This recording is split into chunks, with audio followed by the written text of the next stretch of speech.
The National Fish Hatchery in Hagerman, Idaho makes for a nice daytime stop and a chance to feed young inquiring minds.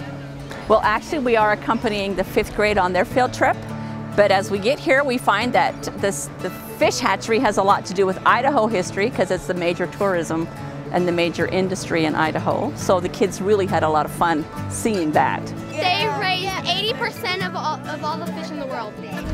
We learned that they have rainbow trout. The hatchery's function is a necessity to maintain fish populations in Idaho's rivers, as natural fish migration has been compromised through the years by development and the implementation of dams. We're a part of the Department of Interior, U.S. Fish and Wildlife Service, and the hatchery started back in the 1930s as a rainbow trout production facility.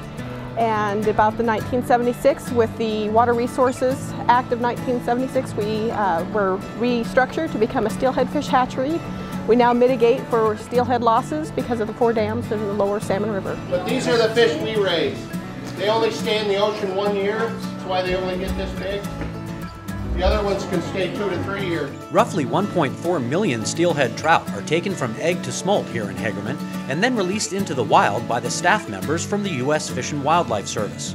We're trying to reinstate the population of steelhead that are being lost. Steelhead is an anadromous fish that swims from the fresh water of the rivers to the ocean, lives there for a few years and then comes back.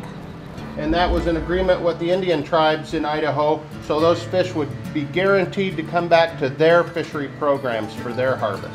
Aside from the walking tour that will enlighten and inform as to the history and operations of the hatchery, visitors can also get a close-up look and even touch the sturgeon. And there's also a quiet picnic area near the display pond with the relaxing ambiance of Riley Creek.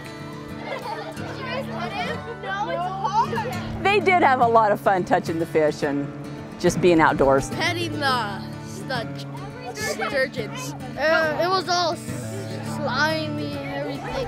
I thought that they felt like a pillow. We find that we draw an amazing amount of people in, great thanks to the Thousand Springs Byway. Towards the end of the year, they're starting to get a little ho-hum about school and being in the classroom, so getting them outside, seeing them get excited about something was a lot of fun. The Thousand Springs is a little oasis in the desert of Idaho. The canyon is gorgeous, offers a lot of recreational capabilities. Come and see us.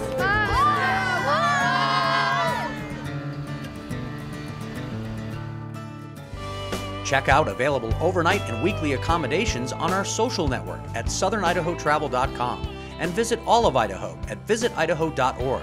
Adventures in Living.